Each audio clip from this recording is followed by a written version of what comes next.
Hello, my name is Tim Flower. I'm the Director of Business Transformation here at NextThink.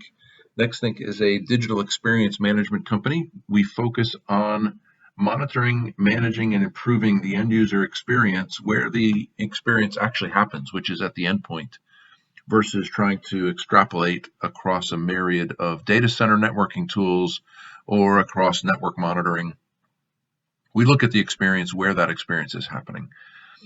My role here at NextThink is to help customers convert the bits and bytes of the platform, the technology, the pieces and parts into actual business value. What is the financial benefit to a company, both from an IT standpoint as well as a business standpoint, in doing this? And we look at real ways of um, operationalizing so that you can actually attain those benefits. What we're going to talk about today is how to benchmark that digital workplace. The old adage is you can't manage what you don't measure, and in many cases, in fact, in most cases, in my experience, we're not measuring what's happening at the end user's device or the end user experience. The only thing we're measuring is when they get frustrated enough to actually call the help desk. We know that they opened up a ticket. We know what their problem was. In some cases, we know what was done to fix the problem, but that's all that we know. There's a whole bunch of other things that we don't know about that user experience. So we're going to talk about how to benchmark and then how to improve from an end user standpoint. So we start with the digital experience today, and it's in many ways the same as it ever was. It is pop-up dialog boxes. The user has no idea what this means. They may know what Norton antivirus is, but they have no idea why it failed. And as long as they can find one of these buttons to make this box go away and continue with their work, they're gonna do that, and they are not gonna call the help desk to tell you that this came up. They may call the help desk if this particular error affects an application that they're using, but if they can close this and keep working, again, unless it's catastrophic, they're not going to stop what they're doing, become less productive, and spend time on the phone with the help desk unless they absolutely have to. So these errors are happening to dozens or hundreds or even thousands of users, and IT has no idea that this is happening unless the user actually calls the help desk. They may actually be more incentivized to call the help desk if something like Outlook stops working, because Outlook has become, although it's just collaboration, Outlook has become a real critical business application that many users can't live without. They can't communicate with their peers, their boss, their customers. They've got deadlines that they've got to be able to get information out, and if Outlook doesn't work, all of that stops. So they may call you. However, if close program and restart Outlook works, they're not going to tell you about this either. If a business critical application, something that they need to do their job, stops working, they will likely call, unless they feel like their coworkers are having the same problem and have already called. So while you may be getting some tickets about this particular problem, you're not getting all of them. You have no idea what the scope is because not all the users are calling. But here's the paradox. The paradox is you can't possibly tell every user to call in every issue because there is no way you can handle all of the tickets. If every user called in every issue that they had, you would be bombarded with calls that you can't manage. You would be bombarded with false alarms and things that they shouldn't be calling about. It's just not feasible. But if they don't call, you don't have all the data that you need. They may also just reboot. And a reboot for lots of business users means a 7 to 10 to 12 or even 15-minute wait while the machine decides to shut down and restart. And then they sit and they look at this screen for 12 minutes. What a waste of time to sit and especially in the middle of the day, have to stare at this particular screen while their machine comes back up. So in my previous experience, I came to NextThink after 20 years at the Hartford, and we actually had business units that were instructed to reboot their machines on purpose 3 times a day because their applications were not stable if the machines weren't rebooted that frequently. very unproductive, and in many cases across those business lines, completely unnecessary. But the business leaders were trying to solve an IT problem the only way that they knew how, and they were actually wasting tons of productivity hours just in rebooting devices. Now, they're not gonna even call and tell you about a slow logon because it's not going to do any good, and they're going to spend time on the phone with the help desk where they could actually be doing some work. What they may call you about is this. We've been living with blue screens for decades, since before Windows 95. Windows 3.1, we had blue screens. Windows 95, we had blue screens. Windows 2000, Windows NT, all of the versions of Windows, although they have told us the blue screen will go away, they don't go away. But even an issue this severe, users don't call. I worked for a VP of end user services. I was debriefing with him at the end of the day, probably 6 or 7 o'clock at night, and he shut his laptop down as we were talking, and it blue screened. And I said, John, what is that? He said, it happens every day. And I said, John, you own the people that can fix this. Why don't you call and get this fixed? He said, Tim, it's 6 o'clock at night. I'm not calling the help desk now. I'm going home. And when I come in tomorrow, it'll be fine until I go home tomorrow. So I'm not calling. So we have no idea in IT how many people are having even something as significantly impactful as a blue screen because they refuse to call. In my experience, I traveled around our field offices in my previous role to visit our end users and try to figure out why they were having so many issues. And they all called IT support the helpless desk. They all gave me experiences, and I listened to phone calls where the help desk was unable to help. And I had many give me experiences where they said, they gave me the reasons why they won't call. And they won't call because not only will they not fix the problem as a helpless desk, but when they try to fix the problem and they remote control into my machine and they try to use trial and error troubleshooting, they try to blame me for something that I did. But most importantly, they're going to try things that break 3 additional things on the machine while they try to fix this one. So it's just not a situation where users have any incentive to call the help desk because historically they know that the problem won't get fixed. So this is a slide from a friend of mine, Oscar Berg. I co-presented with Oscar on a few webinars. Oscar is at Unicorn Titans. I would encourage you to check them out. So this is a slide, and I'd like to use it because Oscar shows, he's got this concept called the flow zone. And the flow zone is when the ideal situation for end users. They come into work, they are positive, they're optimistic, they boot up their machine and they have no issues. It's quick. They have the resources that they need available to them. They work throughout the morning without interruption, neither from IT or other extraneous issues. They go to lunch, and when they come back, they can do their meeting preparation. They attend an online meeting. They collaborate with their peers. They get work done. They access data. They finish up meetings without any issues. They wrap up their day and they go home feeling like they actually accomplished something. They feel satisfied. They feel productive because they were in the flow zone. We in IT believe we are delivering this. The technology solutions that we give to the business bring productivity. Look how great the new stuff is. But we don't. We do not deliver this consistently. Here's what our end users deal with. This is out of the flow zone. These are users that rush to work because they know their PC is going to boot slowly. They know that they're going to receive an urgent chat and then it's going to crash. And then they're going to have to reboot their PC. And after they reboot their PC, if they're working at home, VPN's going to crash. And then instant messaging is not available. And then they call the help desk. And because IM and collaboration is not working, they've got to walk to a team meeting instead of do it online.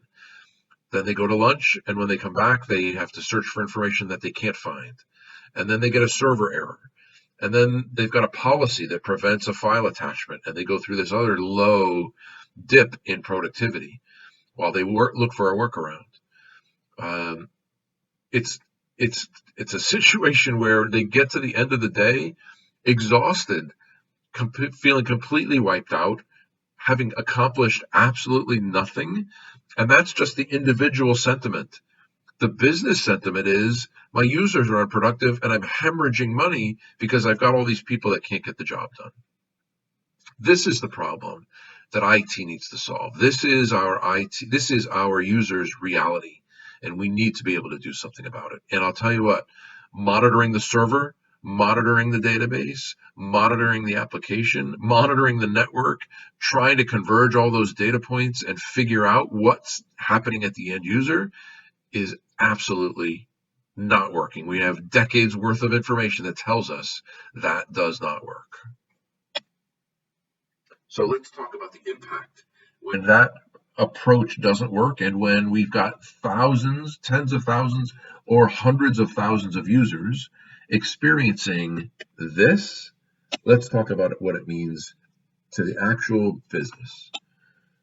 Robert Half Technology Consultants did a survey a while back of enterprise business users, not IT. These are users in the business. And they found that the average business user loses 22 minutes per day per person, specifically because of issues in IT.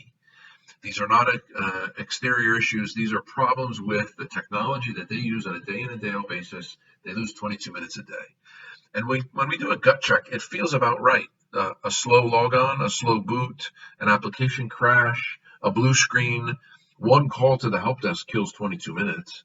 So it feels about right, and in all cases, we call that the cost of doing business. It's the cost of technology, because without the technology, if we were doing business on the back of an envelope, it would be costing us so much more. So technology brings us benefit and value, but we're still disrupted by technology to an extent that can start to mount up. So we're going to do the math on this and really look into what it means. That 22 minutes per day per person has significant value. 22 minutes a day is 2 weeks a year per person. It's actually 88 hours, 11 days. We're going to round it down and be conservative and say 10 days, 2 weeks. So you've got one employee, Joe. Joe comes into work for 52 weeks, but 2 weeks of the year, Joe comes in, sits at his desk, and does nothing all day long. He has 2 full weeks. He's got to come in. It's not a paid vacation. He comes into the office and he sits at his desk for 2 weeks out of the year and does absolutely nothing. The other 50 weeks are fine.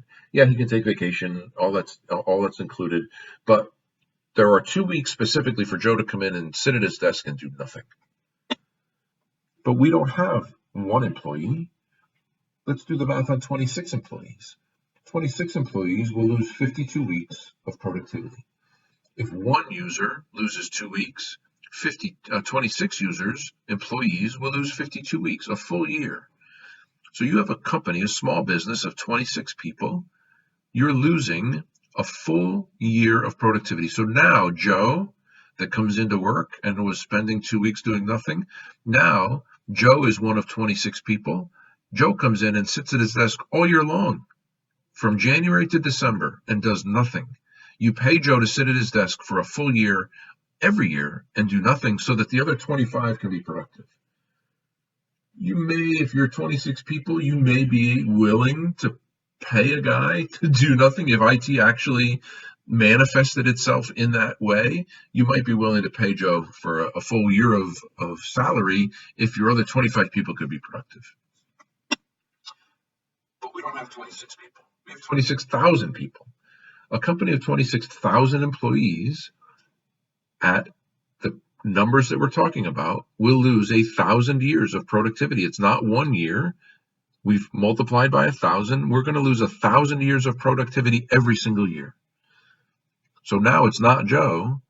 It's 1,000 Joes and Jills coming in, sitting at their desk all year long and doing absolutely nothing. 1,000 people doing nothing so that the other 25,000 can be productive. Again, if it manifested itself in that way, I think we'd probably try to fix it.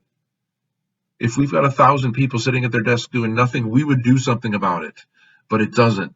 We spread that load across 26,000 people, and it's just the cost of doing business. It's 22 minutes a day. It doesn't matter because it's just what we do. But if we look at it this way, and we're losing 1,000 years of productivity for every 26,000, and God help you if you have 260,000, if we add another zero to this, you're losing significant productivity, and it's dollars and cents. At 26,000 employees, if you use an average number of 100K fully loaded per person, if you're going to pay 1,000 people to come into work and do nothing for a full year at 100K, it's $100 million, and it's profit. This is cash in the bank you're giving to people to do nothing, versus keeping that cash in the bank and booking it against business, using it for strategy, using it for innovation, using it for the benefit of the business and the stock price and the value of the company. Instead, you're spending it on productivity loss. And that 100 mil does not include revenue loss, the expense of IT to support that business, customer satisfaction, employee retention. There's so many other things that add up when you're losing productivity like this. Well, how did we get here? We're going to talk about how we got here. You know how we got here? We've had other champions. We're not focusing on the end user experience. We're focusing on 3 champions. These 3 guys. These 3 guys are faster, cheaper, and better. We need to go fast in IT. We can't go slow, because when we go slow, we lose money. But we also need to be better. We need quality. We can't sacrifice quality, but we have to do it cheap because we don't have a budget. Well, you can't have all 3. Faster, cheaper, better. Pick 2. One of these has to sacrifice. When we try pushing for all 3, our employee experience suffers. They end up in a heap at the bottom of the hill. This is the experience our end users have because we're trying to do things in an illogical way. We're trying to cut corners with our foot on the pedal, but make sure that we don't crash. It's not working. We have decades of experience to tell us it's not working, yet we don't do it differently any time we roll out new technology. We always do it the same. So we have a new champion. The new champion is knowledge. It's not data. It's not information. It's knowledge. It's awareness. It's understanding of the environment. And I'm going to give you a few quotes. A little long-winded. There are shorter versions, but I like the longer versions. This goes back to you can't manage what you don't measure. If you can't measure something, you can't understand it. And if you can't understand it, you can't control it. And if you can't control it, you can't improve it. We could shortcut this and say you can't measure it. You can't improve it if you don't measure it. But the middle pieces are important. You have to understand it. You have to understand what those users are experiencing, what they're going through. And counting tickets at the help desk isn't going to do it. Sending surveys isn't going to do it. And once you understand it, you also have to be able to control it. And to be able to control it, you've got to have the data. You've got to have information. You've got to have the ability to know what's going on so that you can then fix it. Marcus Lemonis, the prophet. I love watching the show because he's so disciplined. People, process, technology. People, process, technology. He knows his business, and he knows how to guide and coach other businesses to be successful. And this is his number one push. If you don't know your numbers, you don't know your business. And we in IT, we know our numbers. We know our ticket count. We know our MTTR. We know our salary bands. We know our staffing counts. We know our locations. We know our asset costs. We know our software deployments. We know our software success rates. We know our numbers. But I'm going to give you one last quote. Donald Rumsfeld. There are known knowns. These are things that we know that we know. In other words, I know what I know. There are known unknowns. There are things out there that we know we don't know. The short way to say that is, I know what I know, and I know what I don't know. But there are also unknown unknowns. There are things that we don't know that we don't know. So, again, in IT, we know our numbers, But there are a whole bunch of other sets of data, sets of information, sets of awareness that we don't even know that we don't know. We have no idea what's going on out there. So yes, Marcus Lemonis, you have to know your numbers, but you also have to know all of your numbers, not just the ones that are visible. So we're going to talk about how to gain that awareness, gain that understanding, and then a little bit about what to do about it. So this is something called the digital experience score at NextThink. NextThink takes hard metrics off of every device in the enterprise in real time, all the time, 24/7, always listening for slow boot, slow logon, application crash, hangs, memory problems, CPU problems, web domains unavailable, servers down, network slowdowns, data transfers, anything that the user might deem necessary to call the help desk. We're gathering that from a hard metric standpoint, and we merge it with user sentiment. So we ask them how they feel about certain things at points in time that are critical. We put those two things together into a digital experience score. And the score then is calculated in areas that are meaningful: web browsing, business apps, productivity and collaboration, device, security, a workplace promoter score, all the way up to a roll up to the digital experience score. Now I know that I've got to focus here on web browsing and productivity and collaboration. These are my two areas that are in red. And I know that I've got these issues because I've gathered the data. It has nothing to do with my tickets at the help desk. It has everything to do with what's going on at the endpoint. So now I can start to dig into what's going on with productivity and collaboration. Does instant messaging crash? Are people having poor experience and poor voice quality with Skype for Business? Is there a website problem with SharePoint? And likewise, on the web browsing side, are users experiencing something with the web? Are they using the wrong browser? Have they downloaded the wrong browser? Are they experiencing a slowdown to a certain website? And when I start to fix those and dispatch my team specifically to those, my workplace promoter score will also go up. And now I'm starting to move from a 7.1 to a 7.9 to an 8.3, and I can show what my previous state was and my progress towards an improvement. And then I can even work on things that are already in the green. If I need to get the business apps from a 7.9 to an 8.5, I can start to work on that. Same thing with the device score. Do I need a memory upgrade? Do I need to look at the new devices that might have a problem? This gives me the ability now to drill down into all the underlying data and start to figure out what's going on in each of my areas to show what my baseline is, what it is over time, and how do I go about improving it. Just a quick look at what the dashboard looks like. It's a digital experience score that you can measure and track over time.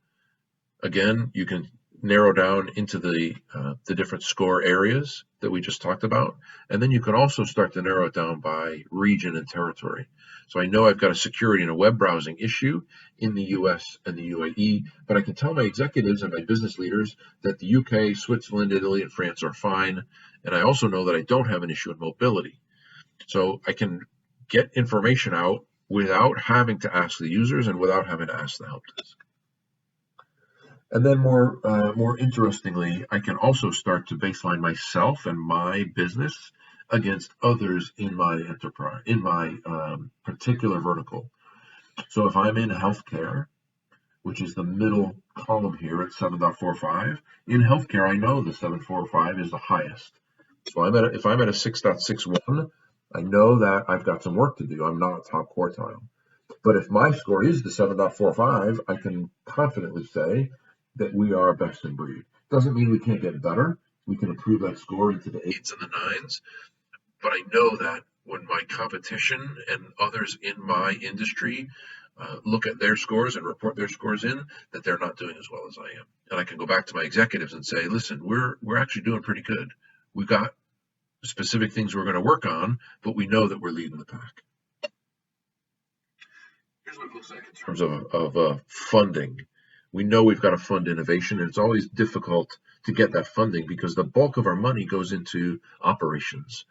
Keeping the lights on, keeping users satisfied, keeping things running is job number one. But if we can shrink that service operations budget down to something manageable, we can shift those dollars over to innovation and strategy. And now we can start to work on things that actually make sense to the business versus paying a bunch of expensive firefighters to run around with big fancy fire trucks putting fires out all day long. That's not a good use of time and money. The better use of time and money is in innovation and strategy. So stabilizing the environment, making sure that it's working the way that it should, users don't need to call, means that you've got an ability to shift dollars over. A stable environment is less expensive to run and manage than an unstable one. So I'll leave you with one last thing for today. Just a quick visual on how our users think about IT support. They view it as complete and total torture. It's equivalent to being put on a rack or boiled in oil. They would prefer torture to calling the help desk in many cases. I worked with lots of users who refused to call the help desk even with the most catastrophic errors because it is so painful to deal with IT support. There is a way out. When you measure your environment and you start to collect information without depending on those end users, they can actually get to work and do their job. And you can proactively look across the enterprise and start fixing things, stabilizing the environment so that they can actually do what they're paid to do, get those 22 minutes back, and be productive in the enterprise. So thanks for watching today. I hope it sparked some ideas for you, and please visit us at nextthink.com and learn more. And I hope to talk to you again soon. Thank you.